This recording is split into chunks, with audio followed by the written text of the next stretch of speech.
instantes en ¿Quién tiene la razón? Se suspendió. Audiencia sobre el recurso de casación interpuesto por defensa de Keiko Fujimori fue reprogramada tras revelación de audios entre juez supremo Jorge Castañeda y César Inostroza, mientras que el Poder Judicial dictó impedimento de salida del país por 18 meses al exalcalde de Lima, Luis Castañeda Locio. Y también, ¿qué falta para aprobar el proyecto Tía María? Así comienza ¿Quién tiene la razón? Buenas noches y bienvenidos a ¿Quién tiene la razón? Voy a reemplazar esta noche a nuestra compañera Patricia del Río, que se halla en el Cusco y que se reincorpora a su programa habitual el lunes próximo. Hemos invitado a un abogado, que es un jurista también, un hombre que tiene experiencia en el Estado porque ha sido procurador desde el año 2000 y que ahora se desempeña como abogado penalista en el sector privado, y la variedad de casos que ve él y su estudio pueden permitirle desplegar no solamente conocimiento jurídico, sino pedagogía para que los ciudadanos salgamos de una cierta confusión en la que nos sumen noticias que muchas veces no se sabe si son políticas o si son procedimientos jurídicamente fundados. Estoy hablando con el doctor César Azabache. Antes de darle la palabra, quizá conviene, doctor Azabache, escuchar y ver algunas selecciones de lo que ha sucedido en torno a la audiencia que el día de hoy debía decidir sobre la prisión preventiva de Keiko Fujimori. No tanto decidir, pero por lo menos escuchar el punto de vista de la Fiscalía. Vamos adelante con estas grabaciones. Primero, los audios que han dado lugar a que uno de los jueces de la Sala Penal de la Corte Suprema, el señor Castañeda, se abstenga, causando que esta audiencia sea suspendida. Vamos con ese byte primero, por favor. ¿Querías hablar, me dije, o doy mala información? No, está bien, está bien. Quería, como tío, quería visitarla un rato para conversar de forma, no en su despacho. ¿Va a venir más tarde o mañana temprano? Ya. Sobre uno de los casos que hemos votado, ¿o es otra cosa? No. Es un otro tema. Otro tema. Ya. Sí, ¿qué tal, hermano? ¿Tienes tiempo? Sí, ¿dónde estás ahorita? Estoy en el primer piso. Ya, mira, espérame los Leones, yo salgo en 5 minutos. Ya, listo. Los Leones, en la puerta principal. Ya. Listo. ¿Estás llamado? Yo estoy saliendo ya. Estoy en la República, en la avenida. Ya. Estoy saliendo ya por la puerta principal, estoy saliendo. Hemos escuchado entonces un audio en el que dos jueces supremos, uno el señor Inostroza, juez titular, y el otro el señor Castañeda, juez provisional, conversan y se trata de hermanos de acuerdo a un cierto código de uso que no podemos aquí juzgar.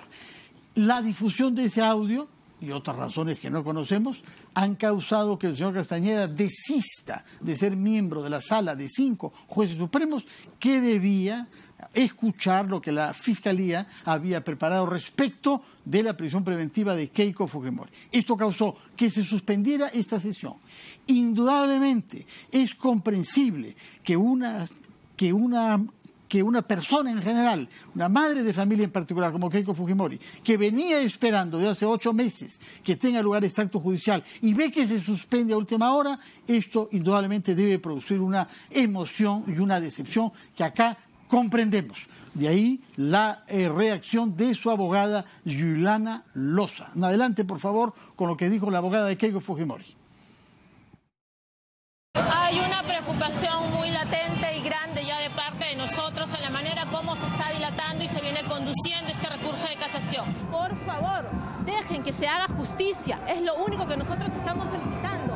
No puede ser que el mismo día de la audiencia cierto sector se preste a presionar de manera indebida. En mi carrera profesional jamás he visto un nivel de presión, un nivel de odio infundado. Basta ya, señores, por favor. La señora Fujimori merece justicia. Lo único que nosotros pedimos aquí es que nos escuchen. Dejen a la señora Fujimori enfrentar la investigación en libertad. Y se dilate una vez más la audiencia. La casación la presentamos en enero. Señores, estamos 5 de julio. 5 meses que no se resuelve una casación, por favor. Hemos escuchado lo que la abogada defensora de Keiko Fujimori dijo, intentando mantenerse dentro de los límites de su oficio, que es el derecho. Tenemos una reacción también del mundo político del señor Luis Galarreta, abogado él mismo y presidente de la Comisión de Relaciones Exteriores. Adelante, por favor, con lo que dijo Luis Galarreta.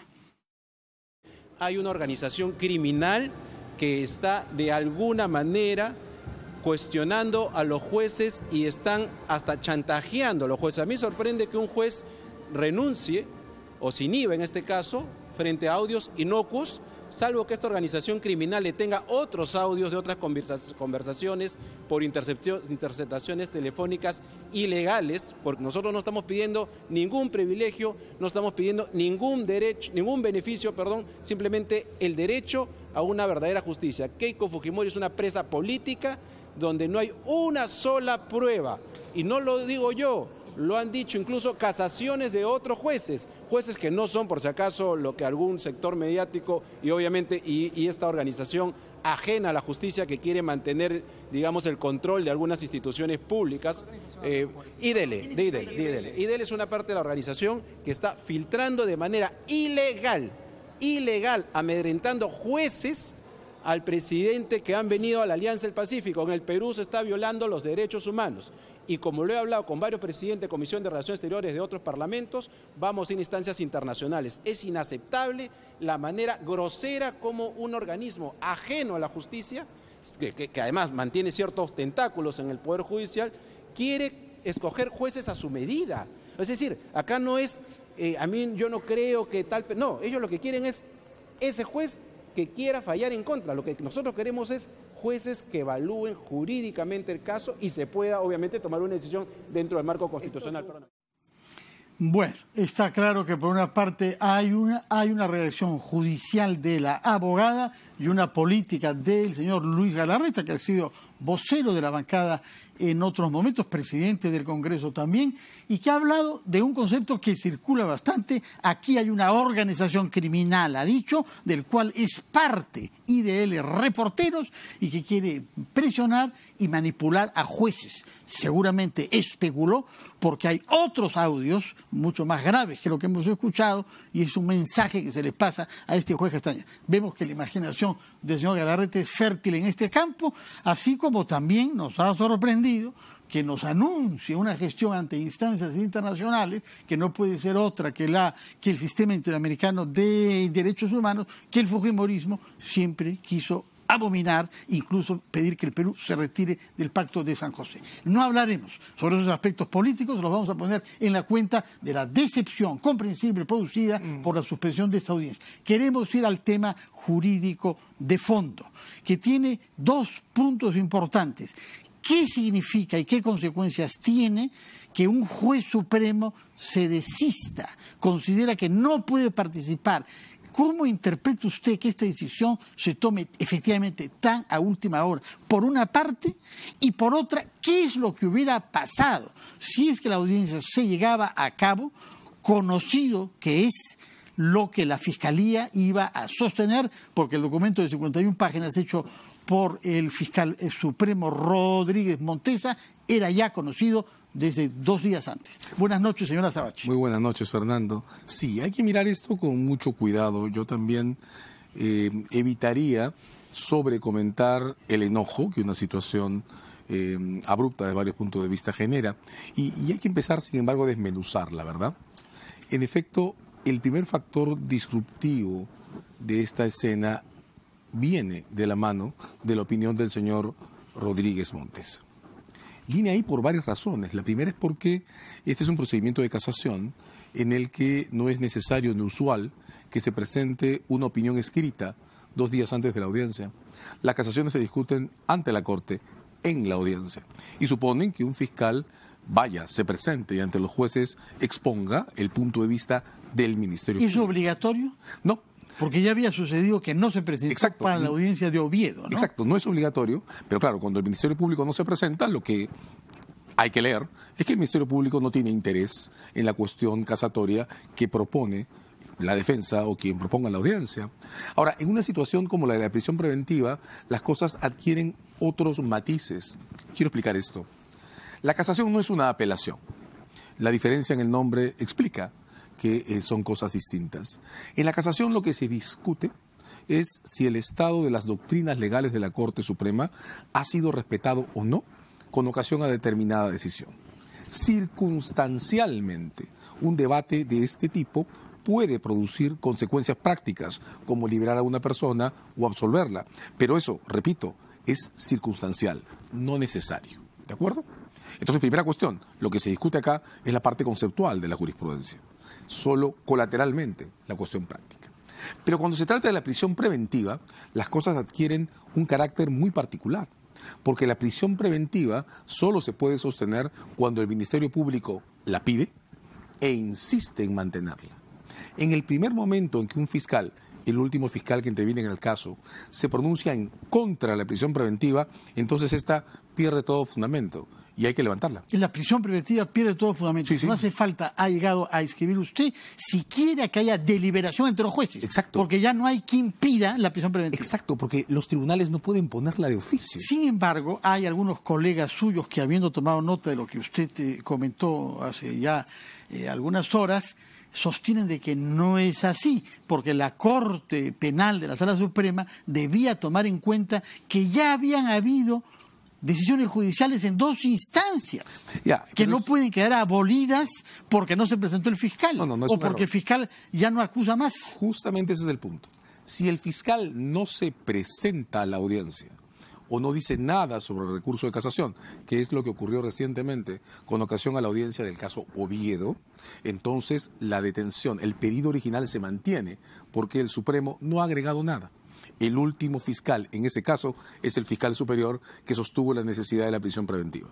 Si el fiscal no dice nada, las cosas no cambian. Pero si el fiscal se presenta y dice, esta prisión preventiva no me interesa más, está hablando por el Ministerio Público y es el último fiscal concurrente.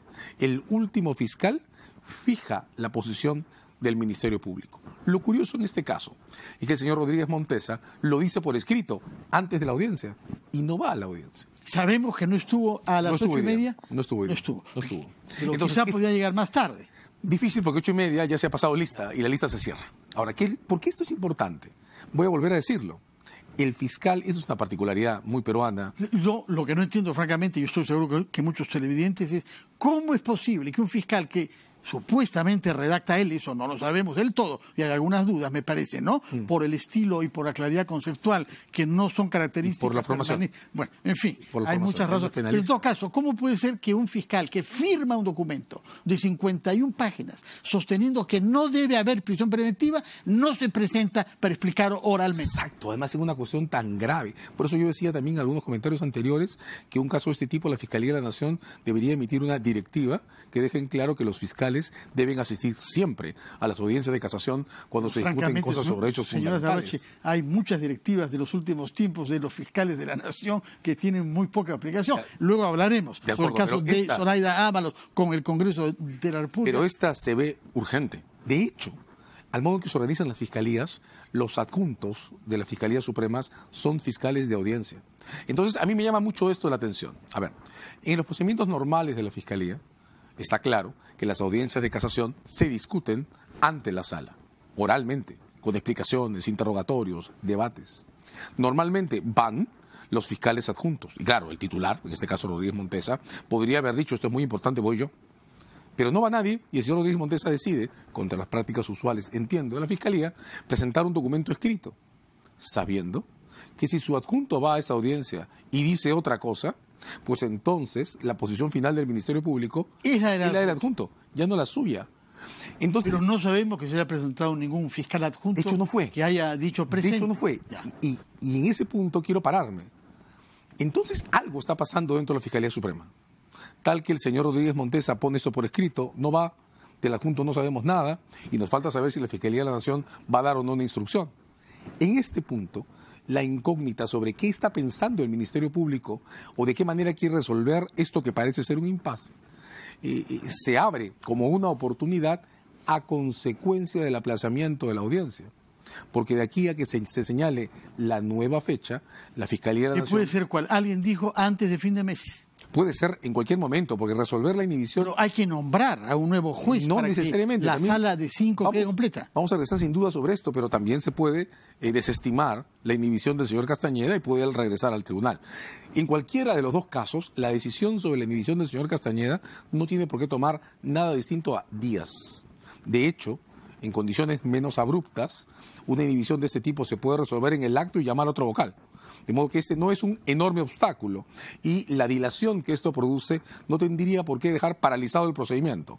Esto tendría que resolverse más o menos a prisa, pero aunque tome solo días, da un compás suficientemente largo para que la Fiscalía resuelva esto que, repito, parece ser un impasse. Porque creo que todos tenemos claro que en la Fiscalía no hay una sola manera de abordar este caso o no hay un solo punto de vista solo sobre cómo abordar este caso. En cualquier situación, sin embargo, quiero decir esto. Es probable que lo que más perturbe en la opinión del señor Rodríguez Montesa no sea solo el contenido, que algunos defectos sin duda tiene, sino el hecho de que sectores importantes de la ciudadanía hayan reclamado que él no sea el representante del Ministerio Público, que incluso los fiscales anticorrupción hayan reclamado que él no represente este caso y que sin embargo el señor Rodríguez Montesa haya insistido en mantenerse al frente y haya sido él el que emite esta opinión. ¿Cuál de los argumentos dados para que se abstenga el señor Rodríguez Montesa le parecen a usted sólidos? Todos, pero quiero explicar por qué. Miremos la historia de este caso, miremos lo que pasa en el Ministerio Público y lo que pasa al frente en el judicial. Para esta audiencia se han inhibido el señor San Martín Castro, se ha inhibido el señor Aldo Figueroa, y hoy día en un gesto que yo creo que hay que reconocer como sano, se ha inhibido el señor Castañeda. Puede no gustarle, de hecho, a los partidarios del partido de la señora Fujimori que esto haya ocurrido. Bueno, genera desorden, una sensación bastante lamentable de la justicia, puesto que si este señor se inhibe es porque él sabía que algo tenía que se le podía reprochar. Yo creo que hay que evitar esa idea. Yo tengo la impresión que desde hace un tiempo, desde que comenzó esta crisis a mediados del año pasado, tenemos que empezar a reconocer en el renunciamiento, en el paso al costado, en el apartarse de casos. ¿Significa que usted cree que me dejaron influenciar por Luis Galarreta? No, significa quien que sostuvo acá que seguramente este audio que se ha publicado, que es digamos, venial, es solamente un mensaje y un chantaje, dijo, sobre otras cosas que se pueden saber de él. Yo espero que eso no sea cierto, pero lo que sí quiero que empiece a ser cierto es que como comunidad, como colectivo, empecemos a reconocer que hay situaciones de tensión institucional en las que apartarse no es un demérito, ni una razón de sospecha, ni un reconocimiento de responsabilidades, sino cruzar la compuerta que permite abrir espacios en las que las situaciones de desequilibrio se recompongan. Espero que no le escuchen a algunos congresistas que se ausentan cuando hay que votar, ¿verdad? Bueno, pero espero que hemos visto en otras personas que tendrían que apartarse. Quiero ahondar en los ejemplos. El señor Duberly Rodríguez, anterior presidente de la Corte Suprema, se apartó en una situación crítica cuando la sala plena estaba discutiendo y reprochándole el modo en que abordó el origen del caso Inostroza, y al apartarse dio paso para que el señor Prado Saldarriaga produjera ese corto periodo de estabilización de la judicatura. A esta audiencia hemos llegado con el apartamiento del señor San Martín, del señor Aldo Figueroa y ahora del señor Castañeda. No hemos llegado a la audiencia, el señor Samache. Lo grave es que está suspendido, porque para la señora Keiko Fujimori es una pésima noticia, y para el público que mire esto, ¿cómo funciona esta justicia? Estoy seguro. Se nos ha venido diciendo que habría acá una sesión muy importante que iba a ser transmitida naturalmente por el canal judicial de la T, y de pronto no hay. ¿Por qué un señor se abstuvo? ¿Por qué se abstuvo? Porque se publicó un audio en el que se oye conversando con el señor César Nostroza. La impresión que da es pésima. Creo honestamente, Fernando, que hay que mirar más.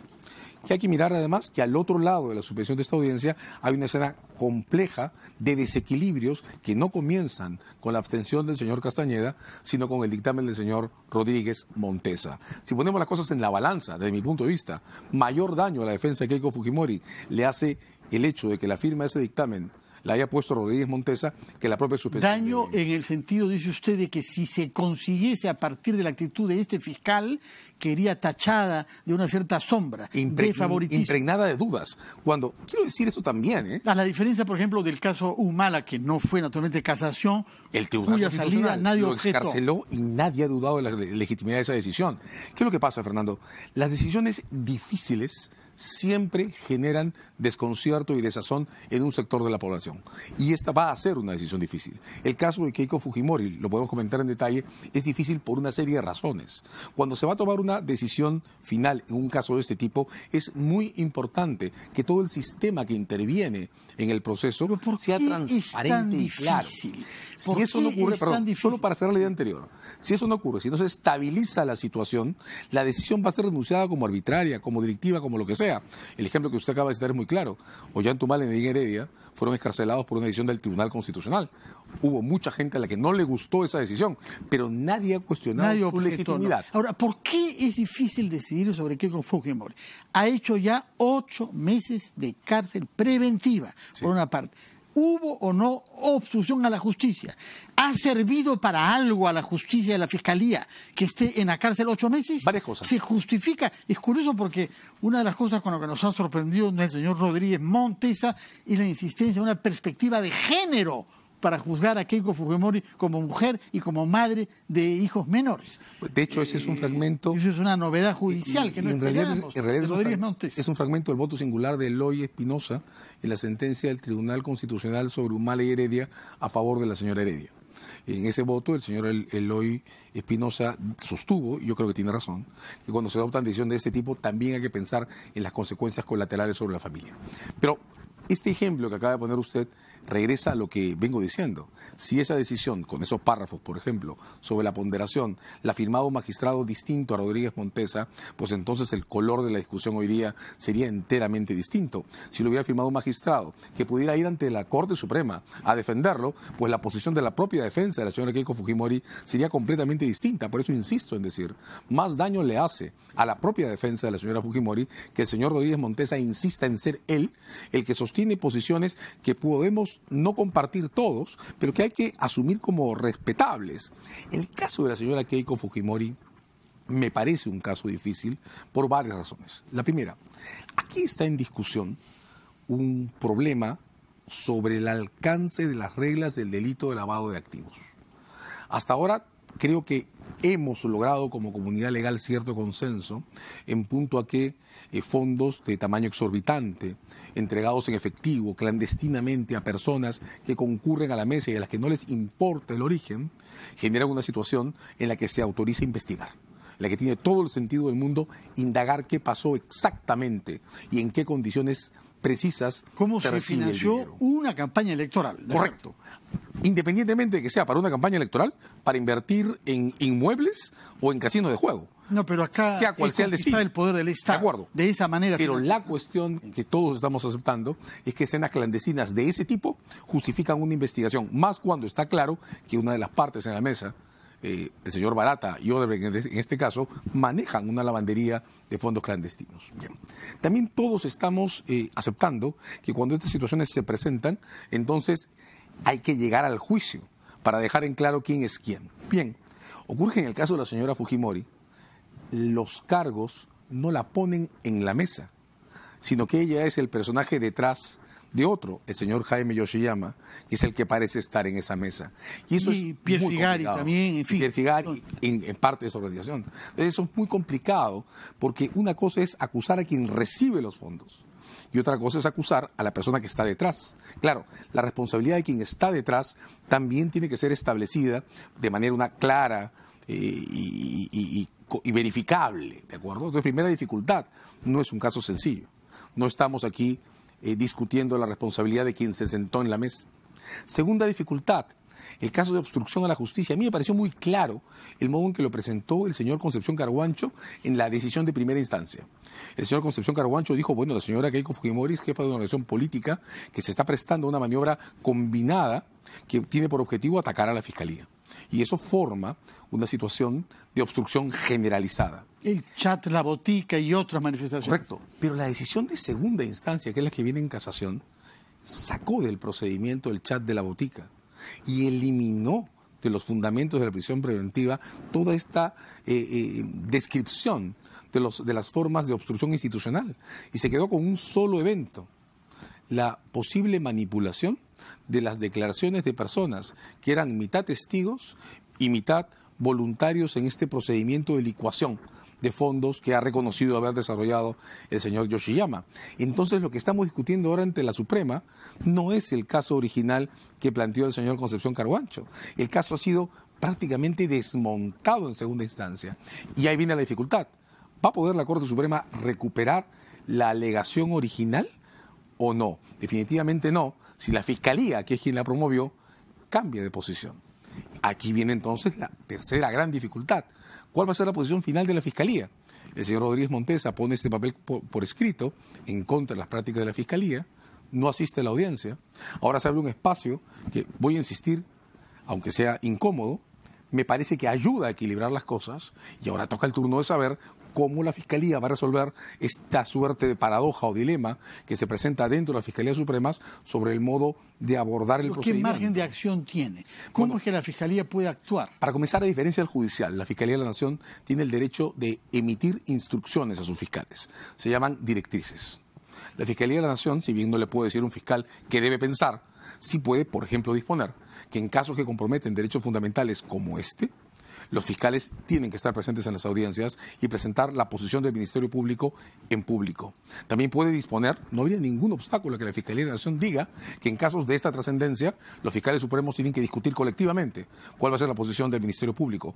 Porque los fiscales, al margen de que ellos mismos se sientan independientes en el criterio personal, representan a una entidad que administra un recurso público que se llama persecución penal y que se financia con fondos del Estado.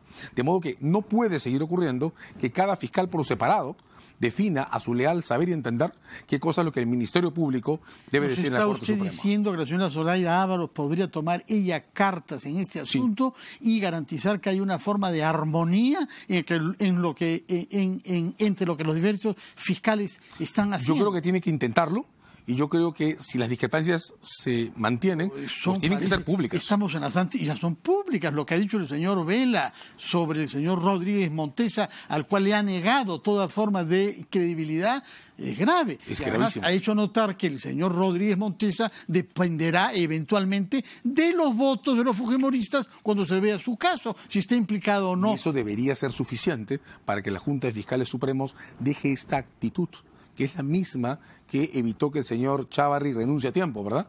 Y que ahora... Bueno, entonces lo que está planteando como solución única es que se abstenga también el señor Rodríguez Montesa. Sí, por supuesto. ¿Puede hacerlo después de haber enviado un escrito de 51 páginas? Desde mi punto de vista, sí. Por supuesto que puedo hacerlo. Por lo menos hemos llegado a esa conclusión. No sé si es viable, pero conceptualmente coherente. Sí. Quisiera aprovechar de su presencia, y eso no lo hemos agotado con estas explicaciones, para preguntarle sobre otro tema que es también fuente de confusión, que es el conflicto esta vez entre la Fiscalía y el Congreso de la República. En el medio, como de costumbre, César Inostroza.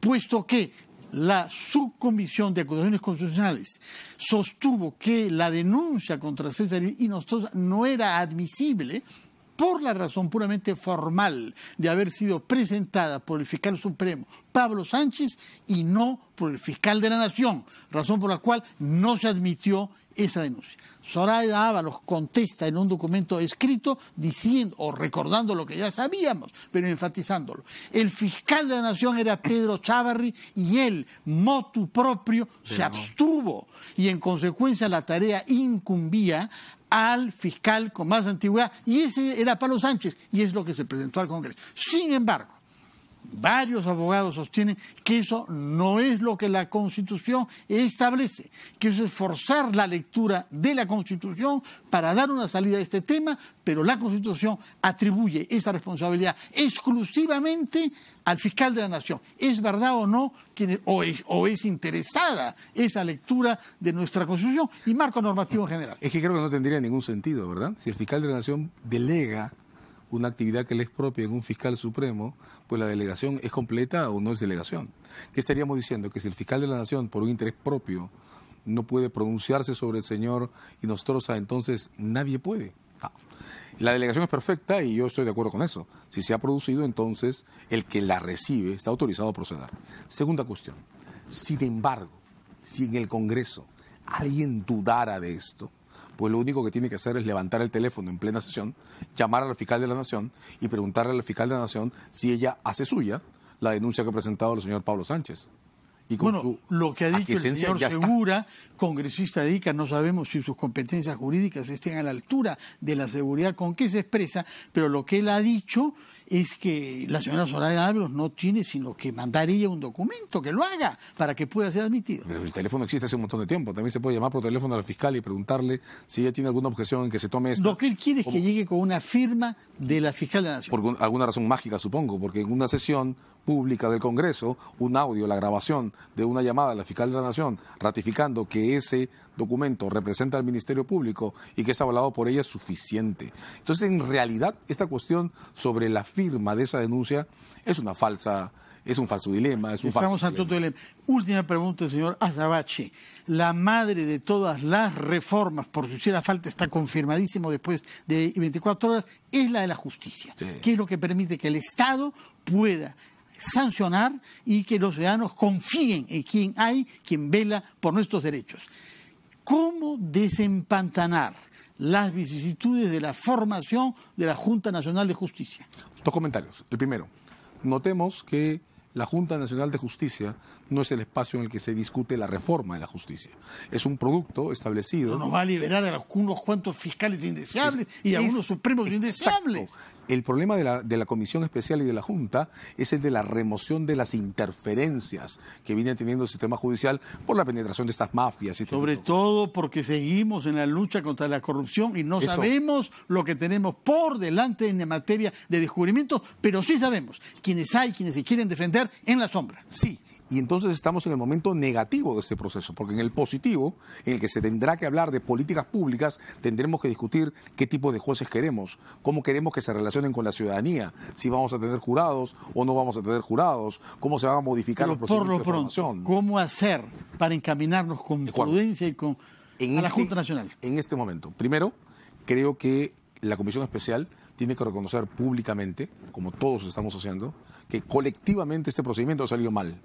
Eso creo que ha sido reconocido. Sí. Creo que hay que hacerlo en serio. Hacerlo en serio significa además sentar las bases para cambiar el procedimiento. ¿Qué hay que hacer? Creo, primero, que hay que reconceptualizar ese examen.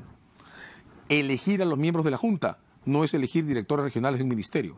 Ese examen no puede ser un test. ¿Cómo debería ser entonces? Creo, lo comentamos además aquí, en este mismo set con Jorge González Mantilla hace unos días, creo que ese examen tendría que ser, por ejemplo, entregarle a los candidatos que tienen que llegar de otra forma un caso moralmente difícil, uno de estos que tienen soluciones de ética pública, de modo que lo resuelvan, hagan una presentación sobre los criterios morales que inspirarían su decisión, un caso que comprometa independencia de magistrados, competencias, derechos fundamentales, de modo que la entrevista deje de ser ese juego inquisitorial que hemos visto y se convierta en un espacio en el que la Comisión Especial escuche lo que los aplicantes quieren decir, pueda discutir con ellos sobre la base de ideas, de propuestas, de criterios morales puestos en discusión y sobre esa base elija. Ojalá. ¿Guarda usted confianza de que lleguemos a fin de año con Junta Nacional de Justicia? Quiero guardarla. Muchas gracias por su presencia, señor César Azabache. Que tenga un buen fin de semana y ojalá que vuelva para ilustrarnos cuando hayan discusiones que ganan mucho cuando la claridad las ilumina, en vez de irse hacia polarizaciones políticas y acusaciones de todo tipo. Muchas gracias y muy buenas noches. Hacemos una pausa y terminaremos la semana hablando sobre aspectos productivos. No todo es justicia en la vida, necesitamos que haya más riqueza para distribuirla mejor en nuestra sociedad. Y vamos a hablar con dos economistas sobre eso, Juan Manuel Benítez y Melvin Escudero.